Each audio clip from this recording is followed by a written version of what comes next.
تو آئیے سنتے ہیں آج کی ویڈیو میں ناول حمزاد کا ایپیسوڈ نمبر 7۔ تم 100 سال تک نہیں مر سکتے، حمزاد نے میری آنکھوں میں دیکھا۔ حیرانی سے میں سیدھا ہو گیا۔ کیا مطلب ہے اس بات کا؟ تھوڑی وضاحت کرو، میں نے سوال کیا۔ مطلب تم مجھے بس میں کر چکے ہو، اب تمہاری قدرتی موت آئے تو مرنا ممکن ہے۔ کسی کے مارنے سے تم نہیں مر سکتے، صرف تمہارا بدن مردہ ہو سکتا ہے مگر تم زندہ رہو گے۔ حمزاد نے تفصیل بتا کر مجھے خوف زدہ کر دیا اور الجھن میں ڈال دیا۔ کیا مطلب ہے اس بات کا؟ اگر کوئی مجھے مارے یا قتل کر دے تو میں روح بن کر بھٹکتا رہوں گا 100 سال تک؟ میں نے تائید طلب نظروں سے حمزاد کو دیکھا۔ ہاں کہہ سکتے ہو، جب تک تمہیں دوسرا جسم نہیں ملتا، حمزاد نے جواب دیا۔ کیا مطلب دوسرا جسم؟ میں نے حیرت سے سوال کیا۔ دیکھو، اگر تمہیں کوئی قتل کر دے تو تمہاری روح جسم سے جدا ہو جائے گی، کیونکہ تم نے عمل مکمل کر کے مجھے بس میں کر لیا ہے۔ کیا مطلب تم الگ وجود ہو اور روح الگ سے ہے؟ میں نے حیرت سے پوچھا۔ ہاں بالکل، حمزاد نے سر ہلایا۔ اگر تمہیں کوئی مار دے تو تمہاری روح جسم سے آزاد ہو جائے گی، مگر تم کسی اور کا بدن اپنا سکتے ہو۔ اگر کوئی شخص مر جائے اور اس کے مرنے کے 3 منٹ کے اندر تمہاری روح اس کے بدن میں چلی جائے تو تم اس کا جسم اپنا لوگے۔ یہ کیسے ممکن ہے یار؟ میں نے الجھتے ہوئے کہا۔ مر کے دیکھ لو، ٹرائی کرنا چاہو تو کوئی مسئلہ نہیں۔ حمزاد پھر پٹری سے اترنے لگا۔ کیا بکواس ہے، میں کیوں مروں؟ میں نے غصے سے کہا۔ مجھے یہ بتاؤ، اگر مطلب میری روح کسی اور کے جسم میں چلی جائے تو احساسات، خیالات، ماضی اور باقی سب چیزیں؟ ہاں، تمہیں 2 شخصیتوں میں جینا ہوگا۔ اس شخص کی زندگی، اس کا ماضی بھی تمہارے اندر، تمہاری سوچوں میں رہے گا، اور تمہاری اپنی شخصیت بھی زندہ رہے گی، حمزاد نے جواب دیا۔ یہ کیسے ممکن ہے یار؟ میرا مطلب ہے مر کر دیکھ لو، کہاں تو ہے؟ حمزاد نے میری بات کاٹی۔ حمزاد کو جواب دینے کا مطلب صرف خون جلانا تھا، اس لیے میں خاموش رہا۔ اچھا، سادھو کو جہنم واصل کرنے کا کوئی طریقہ، کوئی راستہ، کوئی تو حل ہوگا؟ میں نے امید بھری نظروں سے حمزاد کو دیکھا۔ آریانہ نے جو عملیات تمہیں بتائے ہیں ان سے تمہیں شکتیاں حاصل ہو جائیں گی۔ ان شکتیوں کی مدد سے تم اس سادھو سے ٹکرا سکتے ہو، مگر سادھو بہت طاقتور ہے، میرا ماننا ہے تم اس سے نہیں جیت پاؤ گے، حمزاد نے میری امیدوں پر پانی پھیرتے ہوئے کہا۔ کوئی حل کچھ تو یار، دنیا میں کچھ ایسا نہیں جو ممکن نہ ہو، میں نے جواب دیا۔ ہاں ہے نا؟ حمزاد نے مختصر بات کر کے خاموش ہو گیا۔ ابے تو بتا کیوں نہیں رہا؟ وہی تو پوچھ رہا ہوں، کیسے؟ میں نے حمزاد کو غصے سے دیکھا۔ جو حل ہے قابل عمل نہیں ہے، حمزاد نے کورا جواب دیا۔ تم تفصیل بتاؤ، میں خود فیصلہ کر لوں گا قابل عمل ہے یا نہیں، میں نے حمزاد کو حکم دیا۔ تفصیل سے بتاؤں؟ حمزاد نے سوالیہ نظروں سے میری طرف دیکھا۔ او نہیں بھائی، تیری مہربانی، میں نے ہاتھ جوڑے۔ بس تو نارمل بتا دے، نہ تفصیل نہ مختصر۔ اچھا، تم نے یہودیوں کی اکثر تصویروں میں تخونی آنکھ دیکھی ہے؟ حمزاد نے سوال کیا۔ ہاں دیکھی ہے، دجال کی نشانی ہے وہ تو شاید، میں نے ذہن پر زور دیتے ہوئے کہا۔ اس آنکھ کا کیا کرنا ہے؟ نہیں، حمزاد نے انکار میں سر ہلاتے ہوئے کہا۔ اصل میں وہ آئی آف ہورس کہلاتی ہے۔ ہورس مصریوں کے مطابق آسمان کا دیوتا تھا۔ ابے کیا بکواس ہے، کن دیوی دیوتاؤں کے چکر میں ڈال رہا ہے مجھے؟ اس آنکھ کا اور وہ دیوتا کا سادھو سے کیا لینا دینا؟ میں نے الجھتے ہوئے سوال کیا۔ آریانہ چاہیے؟ حمزاد نے سوال کیا۔ ہاں چاہیے نا، میں نے امید بھری نظروں سے اسے دیکھا۔ تو چپ کر کے بات سن میری، اب مت کاٹنا بات، حمزاد نے منہ بنایا۔ ابے میں نے تیرا عمل کیا ہے یا تو نے؟ میں اور سنا تھا اسے، مگر اس لیے خاموش ہو گیا کہ اگر وہ پٹری سے اتر گیا تو اس سے کچھ اگلوانا ناممکن ہو جائے گا۔ اچھا بولو۔ وہ آنکھ بنیادی طور پر مصر سے آئی ہے اور یہودیوں نے مصریوں سے سیکھا ہے جادو، حمزاد نے بولنا شروع کیا۔ مختصر بات یہ ہے کہ مصر کی تاریخ ہزاروں سال پرانی ہے۔ ان کے کاہن جادو میں وہ مہارت رکھتے تھے اور اس عروج چرم پر تھے جو بعد میں کسی کو نصیب نہیں ہوا۔ 2300 سال پہلے مصر میں ایک کاہن گزرا ہے جس کا نام استیسامون تھا، جو اس آنکھ سے لے کر ہر قسم کے جادو میں پام اے عروج، اچتم شکھر تک پہنچا۔ میرے علم کے مطابق آج تک کی انسانی تاریخ میں اس سے بڑا جادو کا ماہر نہیں گزرا کوئی۔ اس کاہن نے مرنے سے پہلے اپنے جسم کو حنوط کرنے اور اپنی روح کو خود قید کرنے کے انتظامات کر لیے تھے۔ اس کا حنوط شدہ جسم ابھی تک دریافت نہیں ہوا۔ تم اس کاہن کی روح کا عمل کر کے اس سے سادھو کو مارنے کا طریقہ جان سکتے ہو۔ اس کے لیے پہلے تمہیں قدیم مصری زبان سیکھنے کا عمل کرنا پڑے گا، اس کے بعد تم اس کی روح کا عمل کر کے اس سے بات کر سکتے ہو۔ حمزاد بات مکمل کر کے خاموش ہو گیا۔ ابے یہ تو تم مجھے ممی فلم کی کہانی سنا رہے ہو، یہ چل کیا رہا ہے میری لائف میں؟ سب کچھ انوکھا ہی ہو رہا ہے۔ میں نے تو آج تک جتنا سنا، جتنا پڑھا، وہ سب تو بہت الگ تھا۔ ایک تم نمونے ملے انوکھے جو میرے حکم کے پابند سے زیادہ مالک لگتے ہیں مجھے، اور میں غلام۔ اب تم مجھے فلمی کہانی سنا رہے ہو؟ سیتا مون سے بات کرنے کے لیے زبان کا عمل کروں، پھر اس کی روح کا عمل کروں، پھر اس سے پوچھوں۔ اتنی محنت کے بعد اس نے انکار کر دیا بتانے سے۔ پھر میں نے الجھے ہوئے لہجے میں سوال کیا، تو جاؤ پھنسا لو سینگ سادھو سے، حسرتیں نکال لو اپنی، نیکی کا تو زمانہ ہی نہیں۔ حمزاد نے برا سا منہ بنایا۔ اچھا نیک محمد بھائی، مجھے یہ بتا کہ اریانہ نے جو عمل بتائے اگر سارے کر لوں تو کتنے فیصد چانس ہے سادھو کو زہر کر سکتا ہوں؟ اگر کامیاب ہو گئے اسے مارنے میں تو 100%، ناکام ہوئے تو 0%، حمزاد نے جواب دیا۔ میں دانت پیس کر رہ گیا۔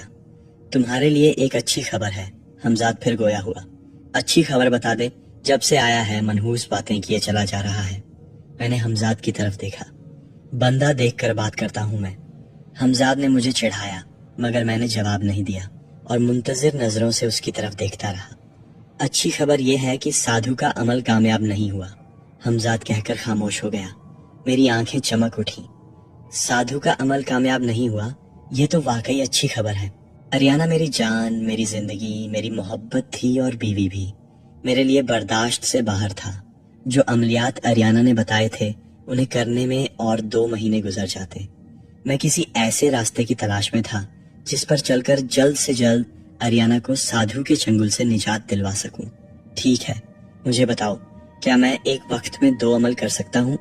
میں چاہتا ہوں اس مصری کاہن کا عمل بھی کروں اور ڈھائیاں کا عمل بھی۔ کیا یہ ممکن ہے؟ میں نے حمزاد سے سوال کیا۔ ہاں، مشکل ہے مگر ناممکن نہیں ہے۔ ڈھائیاں 40 دن کا عمل ہے اور اس کاہن سے بات کرنے کے لیے زبان کا عمل 21 دن، اور 21 دن ہی اس کی روح کو حاضر کرنے کے عمل میں لگیں گے۔ حمزاد نے میرا موڈ دیکھتے ہوئے سنجیدگی سے جواب دیا۔ یعنی 41ویں دن میں اس قابل ہو جاؤں گا کہ ڈھائیاں کا عامل بن جاؤں، اور تب تک اس کاہن سے بھی بات کر چکا ہوں گا۔ میں نے حمزاد کی طرف دیکھ کر کہا، کاہن نہیں، اس کی روح۔ اور ہاں، ٹھیک کہا تم نے، ایسا ہی ہے، مگر اس میں ایک رکاوٹ ہے، حمزاد نے جواب دیا۔ کیا رکاوٹ؟ میں نے پوچھا۔ ڈھائیاں کا عمل تو تم کہیں بھی کر سکتے ہو، مگر اس کاہن کی روح کے لیے تمہیں اس کی حنوط شدہ لاش کے سامنے عمل کرنا ہوگا، حمزاد نے جواب دیا۔ اور اس کی لاش کہاں ہے؟ اسے ڈھونڈنا کس کو ہوگا؟ میں نے سوالیہ نظروں سے حمزاد کو دیکھا۔ مصر میں ایک پیرامڈ میں، اور میں اس تک تمہیں پہنچا سکتا ہوں مگر عمل میں کوئی مدد نہیں کر سکتا، حمزاد نے کورا جواب دیا۔ میرے علم کے مطابق پیرامڈ تو جو دریافت ہوئے کھولے جا چکے ہیں اور ان میں سے تمام حنوط شدہ ممیاں اور باقیات نکالی جا چکی ہیں۔ وہ کون سا پیرامڈ ہے جس میں اس کاہن کی حنوط شدہ لاش ہے اور ابھی تک نظروں سے اوجھل ہے؟ میں نے حیرانی سے سوال کیا۔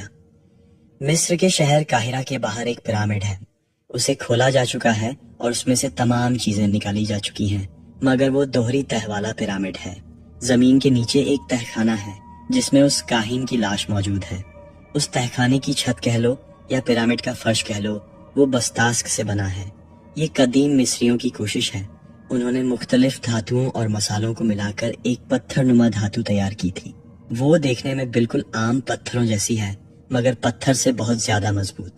اس کا سب سے بڑا فائدہ یہ ہے کہ آج کل کے جدید سائنسی آلات اور سکینر اس پتھروں کے فرش کے پار دیکھنے اور سکین کرنے سے قاصر ہیں۔ ایسا بہت سے پیرامڈز میں ہے۔